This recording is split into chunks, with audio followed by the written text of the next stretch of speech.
What's up, everybody? Today we're going to be going over rheumatoid arthritis. So this is different than osteoarthritis, although they both do affect the synovial joints in the body.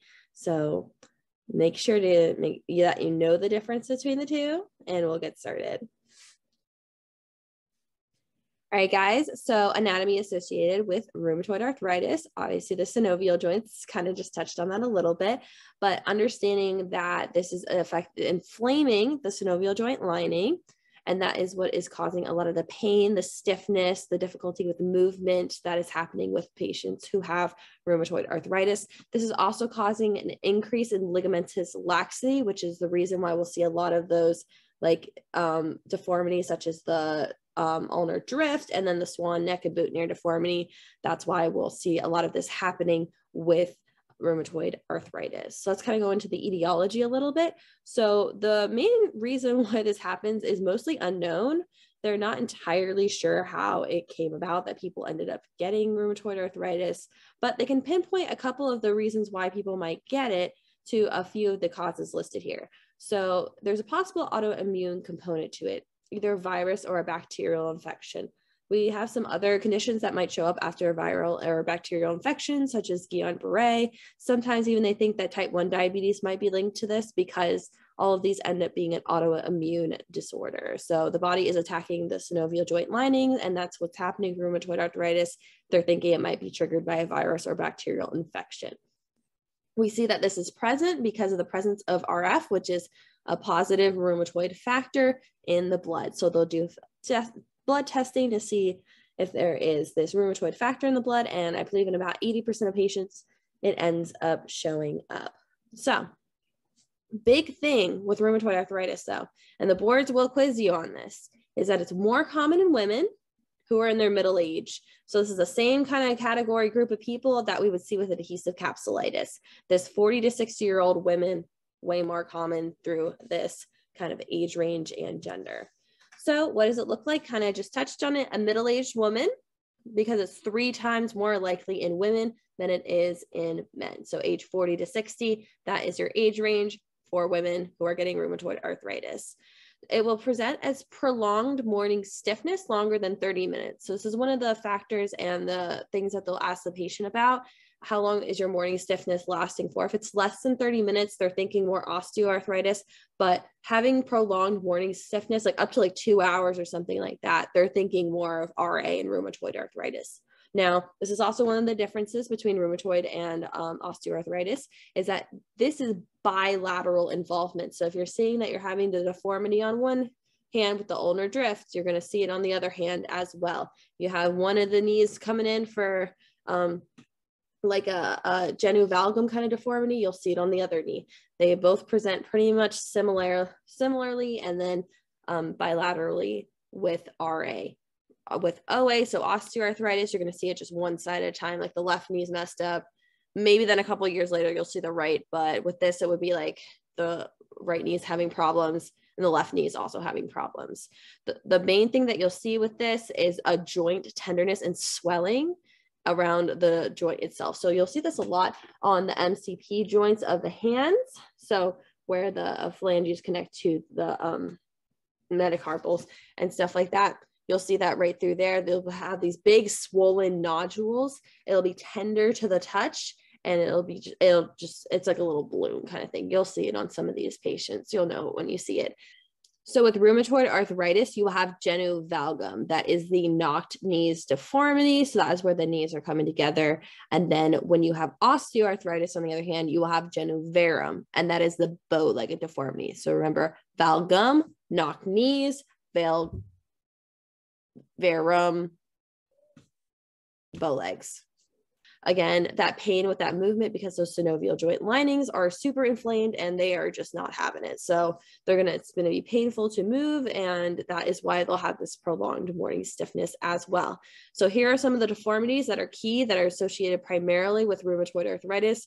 They might show up randomly with other things, but this is definitely big thing that is associated with rheumatoid arthritis that the boards will quiz you on. You got ulnar drift, swan neck deformity, and boutonniere deformities. And I'm going to show you what that looks like on the next slide.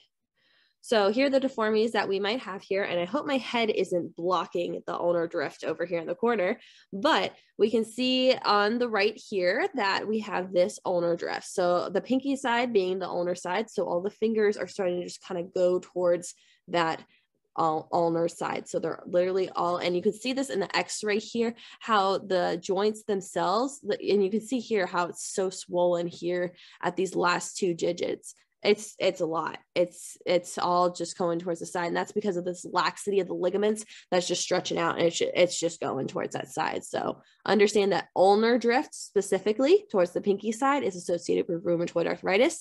Then over here we have a beautiful picture with both the boutonniere deformity and the swan neck deformity. So let me break these down really quickly.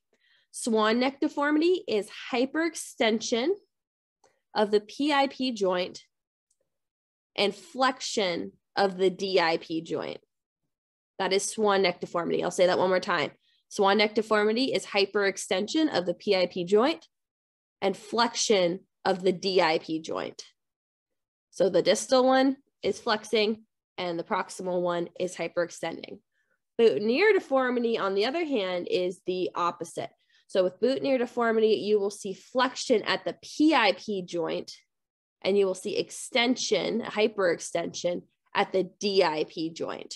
So with boutonniere deformity, the proximal interphalangeal joint is flexed and the distal interphalangeal joint is extended. So that is the difference, and both of those are the ones that are associated with rheumatoid arthritis. So how are we treating these patients? I want to go over some quick red flags and contraindications for when you're treating a patient who does have rheumatoid arthritis.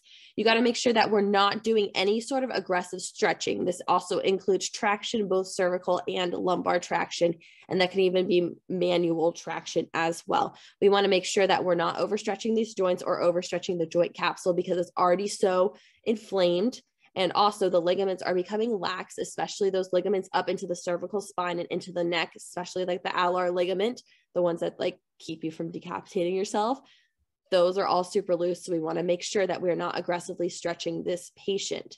Now with rheumatoid arthritis, they'll have periods of exacerbation and then like just a chronic, just kind of going along with their daily life, like, oh, my joints kind of hurt. But when they're in those acute flare-ups or exacerbations, we are not doing much with this patient. If you have a patient come in and they are like all flared up and everything, anything that we do with this patient, it's just going to make things worse for the day. So you got to make sure if they're having an acute flare up that you're just using something superficial to heat them and just like, you know, some analgesic properties, just pain management. They love paraffin. They love paraffin if they're having a flare up. So if you have a patient who's having an acute episode of rheumatoid arthritis flare up, paraffin, that's all you really want to do. No strengthening, no stretching, none of that. So aggressive stretching is a big no-no, and then take good care of them with pain management and little superficial heat, or if they're having a flare-up. Other treatments that you're going to see with these patients is that they're going to be on a lot of pharmacological management to help manage this because it is a rheumatoid disorder. They're going to be going to a rheumatologist. They're going to be on DMARDs, which are disease-modifying anti-rheumatic drugs. So the most common one, I forgot to put this on the slide here, but the most common one would be methotrexate. That's one of the ones that they would most likely, you would see this patient be on. And again, that's a DMARD. And then they're going to be also on some just regular old pain medications, some NSAIDs, and just making sure that they're helping keep all the inflammation down in the synovial joint lining. Obviously, they're going to make sure that those medications are not interacting negatively with each other. That is what our pharmacist friends are making sure that they're doing. Now, on the PT intervention side of things, a lot of these patients, because they have a lot of deformities in the wrist and hand, are going to be seen by a certified hand therapist. So this can either be a PT or an OT. Most of the time, I think a lot of CHTs end up being OTs. So this is one of those times where we have a nice fun co-treat with our little OT friends over there. And they're going to be teaching them joint protection techniques to make sure that they're not overstretching the joint while doing activities of daily living. And they're also going to be providing splinting for them. So that's going to help correct some of those hand deformities we might see with those patients. And then we'll also be making sure that we're keeping the joint from further deforming into any sort of shape that's going to cause it cause difficulty with the patient being able to do their activities of daily living. Again, We don't want to do aggressive stretching, but we can do very gentle P-ROM stretching. We teach the patients some self-stretching techniques to make sure that they're keeping the range of motion in that joint and that nothing too bad is happening at the joint level. Hot packs, cold packs, paraffin, those are all good for this patient, especially in the chronics and chronic stages. We can use all of them. With those acute stages, really paraffin's probably the best option for you. Just making sure that that's also some of those pain management techniques that we can use with this patient. Again, we want to make sure we're keeping this patient's aerobic endurance up, because with the rheumatoid arthritis, it kind of makes them not want to do too much. So as long as we can keep their aerobic endurance up, they're doing pretty well with making sure we can keep them doing the activities that they've been doing. And then we can do some strengthening during the chronic stage, just, if it's their arms and everything, some general upper extremity strengthening, trying to keep their legs good, working on transfers to make sure, and like just walking around, ambulation and stuff, just to make sure that they're able to keep doing most of the things that they usually do. Most of these patients that you'll see, at least out in the clinic with rheumatoid arthritis, are just some, that age range of women, and they're just like, it hurts to do like my cooking and stuff like that, or it hurts to do my job, whatever I've been doing. I'm having trouble. Maybe I went to the gym a lot. Now I can't pick up the weights anymore. We're just trying to make sure we can make it as smooth transition back to normal for these patients. And again, strengthening and progressive resistive exercises are only supposed to be used when the patient's in a chronic stage, which essentially means that they're not having an acute flare-up or exacerbation. So we want to make sure that they're keeping the strength so that they can keep doing some of the things that they do. And a quick note, you might have to modify the way that they grab things in the gym, because maybe they can't wrap their whole hand around like the handle to do rows and stuff, or grab the TheraTube. So want to make sure that we're modifying things for these patients. Keywords when it comes to rheumatoid arthritis, because there's a lot of times where the boards might ask you a difference between rheumatoid and osteoarthritis, and you kind of got to do some critical thinking to determine which one's which. Genu valgum, that's a big one that we're going to see with this patient, because that is the knocked knees. And then they'll have a bilateral involvement. So then that is going to be a difference between osteoarthritis and rheumatoid arthritis. You want to make sure that we're understanding if it's presenting on both sides, we're thinking RA. Ulnar drifts, that's one of the deformities for rheumatoid arthritis. And then swan neck deformity, that is another one of the keywords we would see in the deformities that we would see with rheumatoid arthritis. Boutonniere deformity, another one. And then pain longer than 30 minutes in the morning, key sign that we're leaning towards rheumatoid arthritis rather than osteoarthritis. So sample question today, guys. A physical therapist assistant is treating a patient diagnosed with rheumatoid arthritis. The patient is having difficulty gripping elastic therapy bands secondary to their dysfunction. On closer inspection, the therapist notices hyperextension of the patient's third PIP joint and flexion of the third DIP joint. What is this called? 1, Boutonniere's deformity.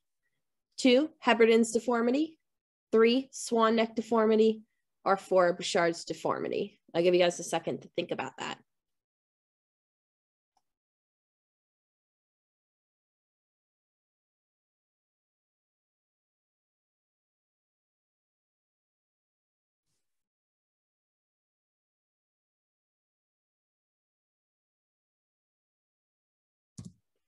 All right, guys, so the answer is swan neck deformity. So let's go back to that slide just so we can visualize this. So the question is asking, let me just say, the question is asking, they have hyperextension of the PIP joint and they have flexion of the DIP joint. So let's go back. So we can see with the swan neck deformity here on this slide that the patient has hyperextension of that PIP joint and they have flexion of that DIP joint. So we can see that that kind of is essentially, it's a straight up definition question. It's going to ask you which one is these, and it will describe it, and it'll say pick one of these. Now, let's just make sure that we're going over what these other two are that I threw in here. Heberden's deformity and Bouchard's deformity aren't a thing, but there are Heberden's nodes and Bouchard's nodes. So those are associated with osteoarthritis. So those are when you have nodules at the PIP or the DIP joint. The PIP joint would be the Bouchard's nodes, and then the DIP joint would be the Heberden's nodes. So kind of threw that in there to trip you guys up, but this is what's going on with rheumatoid arthritis. All right, guys, I hope that you enjoyed this. I will see you guys in the next video. Take care.